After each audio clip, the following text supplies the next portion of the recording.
அனைவருக்கும் வணக்கம். உங்களின் மருத்துவர் டாக்டர் மோ கலைவாணன்.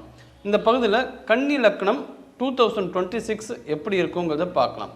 மருத்துவ ரீதியாக அனலைஸ் பண்ணும்போது மிக முக்கியமாக 4 கிரகங்களை பார்க்கணும். ஒன்று சனி பகவான் எங்கே இருக்கார், ராகு கேது குரு பகவான் இதெல்லாம் ஜாதக அமைப்பில் எங்கே இருக்கார், அதை பற்றி நம்ம பார்த்து அனலைஸ் பண்ணால் ரொம்ப பெரிய பிரச்சனைகள்லேருந்து நம்ம மருத்துவ ரீதியாக தவிர்க்க முடியும். அப்போ கன்னி லக்னம் எப்படி அந்த ஜாதகம் இப்போ 2026 அமைஞ்சிருக்குன்னு பார்த்தோமா, 6ஆம் இடத்துல ராகு இருக்கார், 7ஆம் இடத்துல சனி இருக்கார், 10ஆம் இடத்துல குரு இருக்கார், 12ஆம் இடத்துல கேது பகவான் இருக்கார்.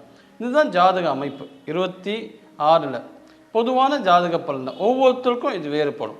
ஸோ இப்படி இருக்கிறதால 7ஆம் இடத்துல சனி பகவான் இருக்கார். அப்போ 7ஆம் இடத்துல சனி பகவான் இருக்கிறதால உடல் உறுப்புகளில் பார்க்கும்போது முதுகுத்தண்டு தான் 7ஆம் பாவகத்துக்கு வரும். அப்போ முதுகுத்தண்டில் ஏதாவது பிரச்சனைகள் ஏற்படலாம், முதுகு தண்டு பிடிப்பு ஏற்படலாம், ஸ்பாண்டிலைட்டிஸு, சர்விக்கல், லம்பார் ஸ்பாண்டிலைட்டிஸ் அந்த மாதிரி ஏதாவது பிரச்சனைகள் ஏற்படலாம், லோ பேக் பெயின் வரும். அப்போ அவங்களாம் என்ன பண்ணோன்னா நம்ம ஒத்தடம் கொடுக்கலாம். இஞ்சி ஒத்தடம் இருக்குது, சுடுதண்ணி ஒத்தடம் இருக்குது, அதேமாதிரி ஐஸ் கட்டி ஒத்தடமும் கொடுக்கலாம். ஏதாவது வகையில் அதுக்கு நம்ம இயற்கை வைத்திய முறையில் நம்ம ட்ரீட்மெண்ட் பண்ணாலே இந்த பிரச்சனைகள் தொடக்க காலத்திலேயே நம்ம வெளியேற்றிவிட முடியும். ஏன்னா இந்த மாதிரி 7ஆம் இடத்துல சனி இருக்கிறதால கவனமாக இருக்கணும். 6ஆம் இடத்துல ராகு இருக்கிறதால நோய் எதிர்ப்பு சக்தி அதிகப்படுத்தும். இருந்தாலும் மறைமுகமான நோய்களையும் இது கொண்டு வரும். ஏன்னா தீரக்கூடிய பிரச்சனைகள், தீரக்கூடிய நோய்கள் இது எல்லாம் 6ஆம் பாவகத்துக்கு உரியது. அந்த இடத்துல ராகு இருக்கும்போது நம்ம கவனமாக தான் இருக்கணும். அதே போல் குரு பகவான் 10ஆம் இடத்துல இருக்கார். ஜூனுக்கு பிறகு 11ஆம் இடத்துக்கு பயிற்சி ஆகிறார். அப்படி பயிற்சி ஆகும்போது என்ன விஷயம் சிறப்பாக இருக்குன்னா, ஆரோக்கியமான பிரச்சனைகள் உங்களுக்கு எதுவுமே வராமல் இருக்கும். அதாவது 10ஆம் இடத்துல குரு 11ஆம் இடத்துக்கு போகும்போது என்ன மாதிரியான விஷயங்கள் ஏற்படும்னா, ஏதாவது இந்த கிரானிக் டிசீஸஸ், அதாவது ரொம்ப நாள் இருந்த நோய்கள் 11ஆம் இடம் குரு போகும்போது லாபஸ்தானத்துக்கு போகுது. அப்போனா பழைய நோய்கள்லேருந்து விடுதலை கிடைக்கும். அவ்வளோ நாள் எடுத்துக்கிட்டு இருந்த மருத்துவம் ஜூன் மாதத்துக்கு பிறகு அந்த குரு பகவான் 11ஆம் இடத்துல போகும்போது கன்னி லக்னக்காரர்களுக்கு சிறப்பாக வேலை செய்யும். கன்னி லக்னக்காரர்கள் கவனிக்க வேண்டியது 3 விஷயந்தான். செரிமான கோளாறு, மனம் சார்ந்த பிரச்சனைகள், டீஹைட்ரேஷன். அதாவது உடம்புல நீர்ச்சத்து இல்லாமல் ரொம்ப கவனமாக இருக்கிறது ரொம்ப ரொம்ப நல்லது. நீர்ச்சத்தை இருந்துக்கிட்டே இருக்கும். இளநீர் குடிக்கலாம், அதே போல் பழச்சாறுகள் குடிக்கலாம். சில பேர் கன்னி லக்னக்காரர்கள் என்ன பண்ணுவாங்கன்னா, தாகத்துக்கு மட்டும்தான் தண்ணி குடிப்பாங்க, அதாவது சாப்பிட்றதுக்கு மட்டும்தான் கொஞ்சமாக தண்ணி குடிப்பாங்க. அந்த ஹேபிட்டை கண்டிப்பாக கன்னி லக்னக்காரர்கள் மாற்றிக்கணும். மாற்றி ஆனால் தான் பலவிதமான பிரச்சனைகள் வெளிவர முடியும். காலையில் இருந்து வெறும் வயிற்றில் 1 லிட்டர் தண்ணி குடிக்கணும். எடுத்தவொடனே என்னால் 1 லிட்டர் தண்ணி குடிக்க முடியாது அப்படி சொல்கிற கன்னி லக்னக்காரர்கள் என்ன பண்ணலாம், 1 டம்ளர் தண்ணியிலேருந்து ஆரம்பித்து 1 லிட்டர் அளவுக்கு கொஞ்சம் கொஞ்சமாக நீங்கள் இன்க்ரீஸ் பண்ணிக்கலாம். அப்படி பண்ணிங்கன்னா நீர்ச்சத்து உடம்புல தங்கும். அதே போல் ரொம்ப தாகமாக இருக்கும்போது தண்ணி குடிக்கிறத அவாய்ட் பண்ணக்கூடாது. இன்னொரு விஷயம் என்னென்னா, கன்னி லக்னத்தோட அதிபதியே பார்த்தீங்கன்னா புதன் பகவான் தான். புதன் பகவான் ஜாதகக்காரர்களுக்கு பலவீனமாக இருந்தால் நரம்பு சார்ந்த பிரச்சனைகளை கண்டிப்பாக கொண்டு வரும். இன்னொன்று சரியாக ஞாபக சக்தி இருக்காது. ஸோ அறிவுக்காரகன் தான் புதன். அப்போ புதன் பலவீனமாக இருக்கும்போது அவங்களுக்கு ஒரு விஷயத்தை முடிவு எடுக்கிறதுக்கு தெரியாது. அதாவது ஒரு விஷயத்தை சொன்னாலும் தள்ளி போட்டுக்கிட்டே இருப்பாங்க, சோம்பேறிகளாக இருப்பாங்க. ஏன்னா சனி பகவான் 7ஆம் இடத்துல இருக்குது. 7ஆம் இடத்துல நேராக லக்னத்தை பார்க்கும். அப்படி பார்க்கும்போது மூட்டு வலிகள் ஏற்படும். ஏன்னா சனி வாத நோய்களை தரக்கூடியது.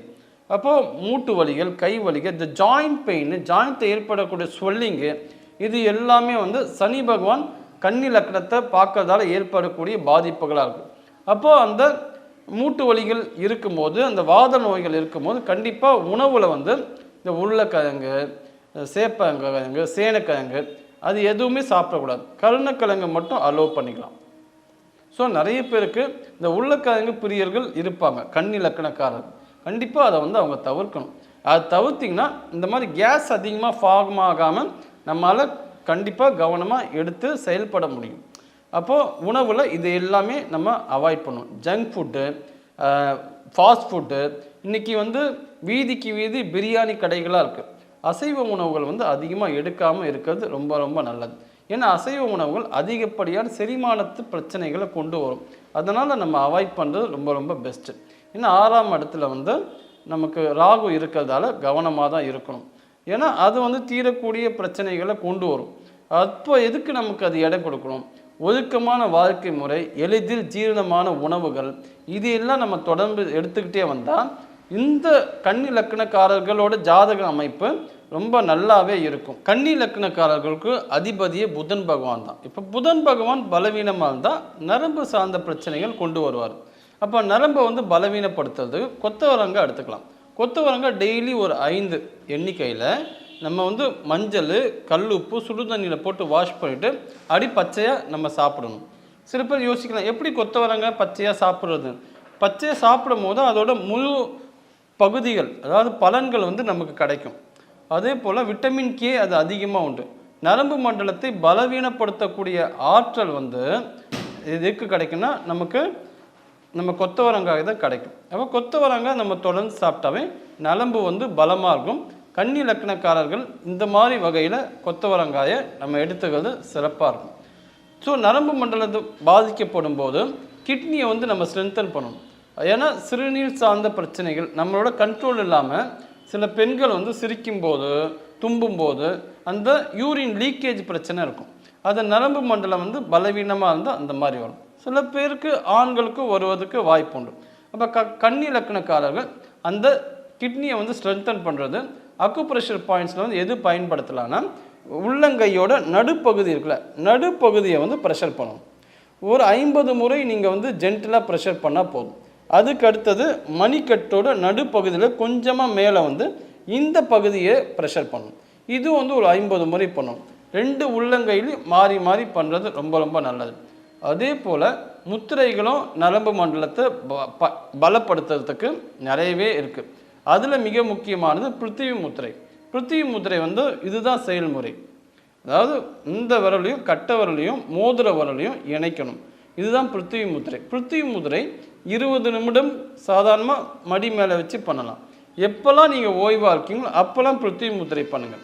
அது பிருத்திவி முத்திரை பண்ணிங்கன்னா கன்னி லக்னக்காரர்களுக்கு நரம்பு சார்ந்த பிரச்சனைகள் கண்டிப்பாக வந்து சரியாகிறதுக்கு வாய்ப்பு உண்டு. உணவில் பார்த்திங்கன்னா அதிகப்படியான எண்ணெய்கள் எடுக்கக்கூடிய உணவுகளை சேர்க்கக்கூடாது. கொழுப்பு சத்து அதிகமாக இருக்கிற உணவுகளை எடுக்கக்கூடாது. இன்றைக்கி இருக்கிற ட்ரெண்டே வந்து மிட் நைட்டில் போய் பிரியாணி சாப்பிட்றது தான். அந்த நேரத்துக்கு அவங்களுக்கு சாகசமாக இருக்கும், ருசியாக இருக்கும். ஆனால் அது என்ன பண்ணுதுன்னா உடம்பை வந்து பிரச்சனைக்கு உள்ளாக்குது. மிக முக்கியமாக கன்னி லக்னக்காரர்கள் அந்த மாதிரியான சீர்கேடான உணவுகளை வந்து கண்டிப்பாக சாப்பிடக்கூடாது. அவுட் சைடு உணவு, ஸ்ட்ரீட் ஃபுட்ஸு அதெல்லாம் எடுக்காமல் இருக்கிறது நல்லது. ஏன்னா அதெல்லாம் சாப்பிட்டா ஒவ்வாமை ஏற்பட்டு அவங்களுக்கு டயரியா வரத்துக்கெல்லாம் வாய்ப்பு உண்டு. அப்போ கன்னி லக்னக்காரர்கள் அதிகமாக வீட்டு உணவுகள் எடுத்துக்கிறதுக்கே ரொம்ப முக்கியத்துவம் கொடுங்க. வெளியில் உணவுகளை தவிர்க்கிறது பழகினாலே இந்த 2026 இந்த ஆண்டு உங்களுக்கு மிகச்சிறப்பாக அமையும். நன்றி, வணக்கம்.